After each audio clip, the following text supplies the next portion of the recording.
Good morning, welcome to the very slightly earlier edition than 8 o'clock, 8 a.m. movement mission. It's work day today. I'm away from home, I'm in Reading at Premier Inn, a Purple Hotel, as we often are. And yeah, ready for a day's work. I'm going to be tired. That's going to come for definite. I've checked in with Neve today already from our gym expedition yesterday morning at the crack of dawn, and she's aching a little bit like myself. So we know that that's possibly going to get a little bit worse, and I did explain to her what DOMS meant. A delayed onset of muscle soreness. I said, do you know what that means? No. You will do by the end of today, and then possibly tomorrow might be a little bit worse. That's how delayed onset muscle soreness generally works. But what it does mean is that you've done something good. You've worked hard, you've worked optimally, you've overloaded your muscles that you've been trying to strengthen up, and that's good. Although, you know, you feel a bit tight and sore in your bod. Anyway, good morning, Carol.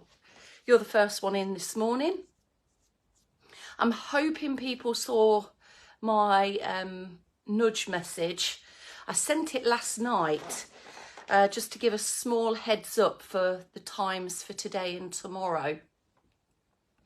What I'll do tomorrow is I'll put another message out in the evening to say what the times will be for Saturday and Sunday, the 8 a.m s. It might need to change, it might not. I need to talk to Simon, who I'm working with.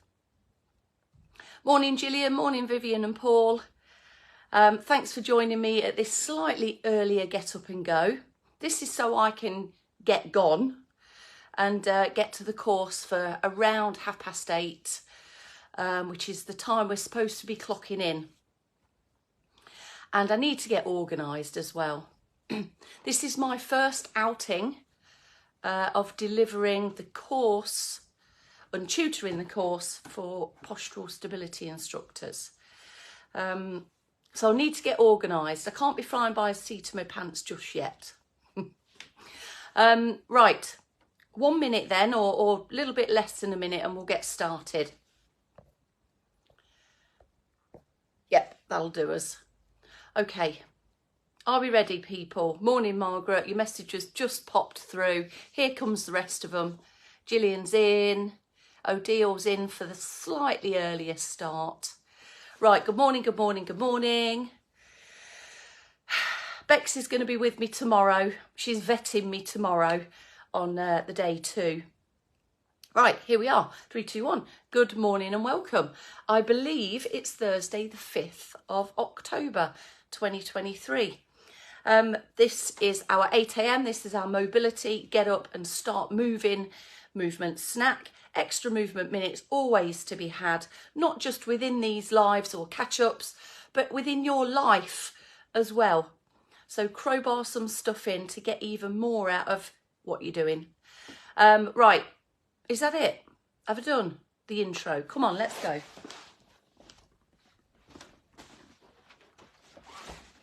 Okay, so from seated, if you choose to stay in seated all the way through, or just start in seated, lift your posture up. Do this in standing as well. A tall posture, adjustments made, but it's maintainable. You don't feel too rigid and stiff, and take a bit of a hip shift forwards. Maybe just have your hands at the side of your chair just to kind of cater for that shift of the weight. And once you're there, once you're in your forwards position, get the legs moving. Get the ankles, the feet and the toes moving. I'm not going to take my shoes off today. I'm going to keep them on because I'm literally out the door straight after. Now in standing, the only thing we need to think of really is to use external support, to use it a little bit, to use it a lot, or all the way through.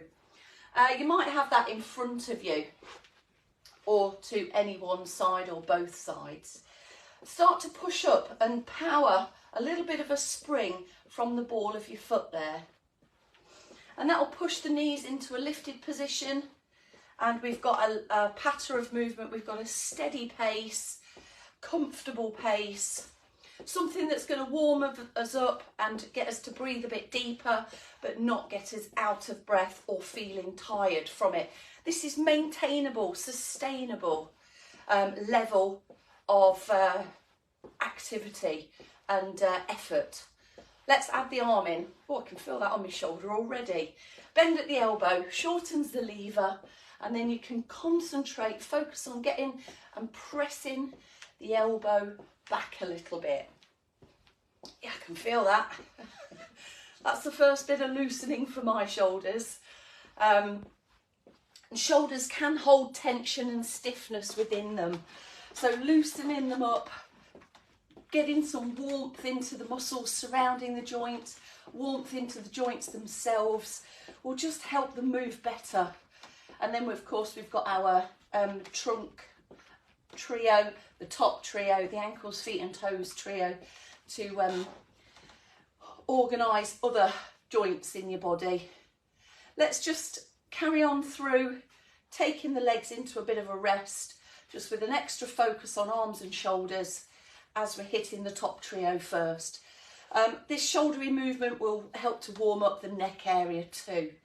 So bring that down, slow it down, and then eventually just let your arms just hang really loose. Just check on the looseness by the side of you.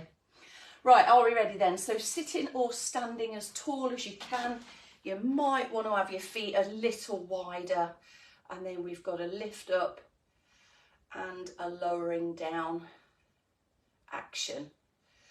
Now yesterday I covered a class and I described the shoulder lifts and shoulder lowers as when you're kind of buttering some bread.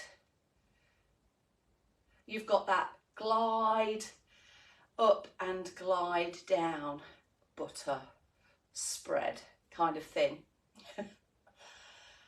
Lifting and pressing, relaxing and trying not to drop or jolt any part of the movement. If you need to hold on to your external support, do so, but come a little closer to your external support so you're not reaching and it's not affecting your shoulder joint in any other way. Shoulder rolls then, forwards a little bit, making the bigger bit the round back and down bit. Up, round, back, and just squeeze the shoulder blades together just at the very back end of that. Feel the chest open. Ignore the clicks and the thunks. Make it smaller only if it feels painful. Otherwise, try and get the biggest, bestest movement out of it. Right, that'll do nicely. Head turns coming up.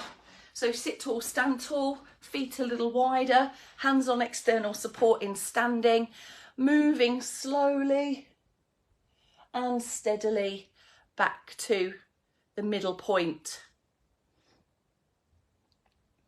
Now the neck moves all on its lonesome here. Often head turns join in with a bit of trunk turn. If we've got stiffness in our necks, we might always have to move our trunk to look around us. But with this move, we can start to improve neck mobility, spinal mobility, and loosen the muscles up that are all around this area. A little progression if you can. Just trying to take your gaze a tiny bit further, but that's without twisting the body. All right, when you've done your 4 or 5 on there, we'll start to tuck the chin. So here, eyes forwards, we're just going to tuck the chin in towards the throat and then ease off. Ease off without jutting. We probably spend a bit of time with jutted chin forwards and knobbly bit of the spine sticking out. But here we can realign, restack. It's not a massive movement. And often, if you've got your head resting against the headrest in the car, you're travelling somewhere, you can possibly just put a few of these in. Improves your posture and your weight distribution of your head. Right, let's have a look at our reaching and rowing. So feet apart for trunk movements, reaching and rowing, straightening out the elbows and turning through your body. Turning through the body, but without letting your hips move or your feet roll either. Especially key with our trunk twists, which are coming up in the middle, in a minute, should I say. Actually, we could put them in the middle of the three. Nothing changes in seated. Just a bit of work through the upper body and trunk. Take a pause there. Let's have a look at our sideways bends. So hips are fixed into the seat, still in standing, feet out that bit wider in seated. Definitely in standing is a better option. And then we've got a lean, a tilt, a sideways bending action. Coming back to the middle. I think this, I can see the light shining off my necklace there. Let's tuck it away. So we feel really grounded and planted in our standing and our sitting positions. The muscles are a bit stiffer on these first couple, aren't they? But you can hopefully start to feel the difference between your first attempt and certainly your last attempt of around the fourth or fifth one. Have your external support, of course, as you need it. How are those knees feeling as well? Just put a small sponginess into the knees. Right, ready to turn the trunk, twist the trunk. Hips often shift with the twist. We want to try and keep them as still as we can. You could nudge up against something, as long as you've got a little bit of space behind you to turn the trunk, then that's good. I'm on a little jutty out bit here, so I've actually got a little bit of wall behind me, well, a space behind, so I can track my arm into that corner, look. But it gives a bit of understanding and an extra feeling for your brain to link to. We're not twisting as far round as you possibly can. If we do, everything does tend to move a bit, as you can see there. Just as far as your trunk can. The twisty top on top of the bottleneck, if you like. Turning, looking, reaching, dressing, washing, all linking into our trunk twist. Right, back extension. Great move, crowbar this in. It's an extension.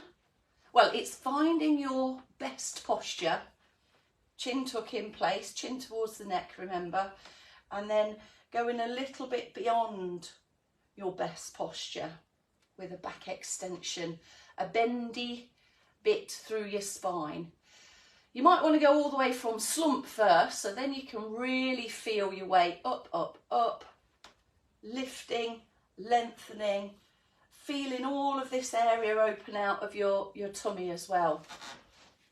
In standing, make sure you feel balanced. You might want to go one foot in front of the other.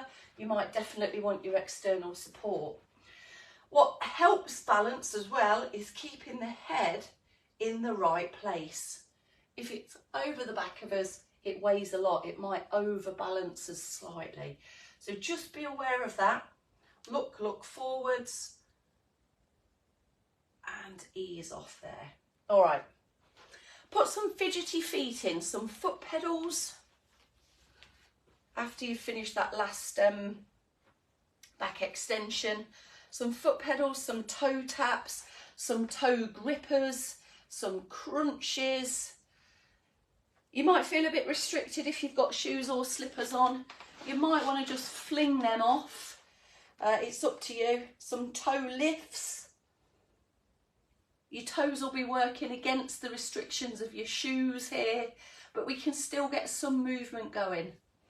Keep going with a few extra fidgety feet. Option 1, all the way back, supported in your chair. Back of thigh supported with a point and a pull back for your first option of ankle movements. A nice move to stick under the table. Or if you're sat in your armchair, you know you're about to get up shortly, you want to be able to walk, and this just preps up your walking equipment. Heel toe from the front portion of your chair as well. Just picking up the knee to clear out a bit of space underneath for your ankles to move. Last option requires a bit of a one-leg stand. So stand strong through your underneath hip and not locked through the knee. You can have your external support in any place you need. And again, picking up the knee clears out a bit of space underneath. Really digging down, really pointing, lengthening across the top of your foot and digging, pulling back. You might feel a little bit of length moving into the calf area as well. But all in for walking, stepping, backwards, forwards, sideways, multiple different areas. Catering for uneven surfaces as well. Right, there we go. There's your dose of morning mobility moves. Just as you might take a medicine or two for other stuff, or a tablet or two for other stuff, we take a 15-minute job to organise our body. There's your dosage there. Right, everyone, thank you for all your have a good day messages and hope the course goes well messages. It will be what it will be. Hopefully it'll be all right. Have a great day yourself. See you tomorrow morning at the same time, 7:45, and I'll be in a little bit earlier just for a bit of preamble. All right, me duckies, catch you later.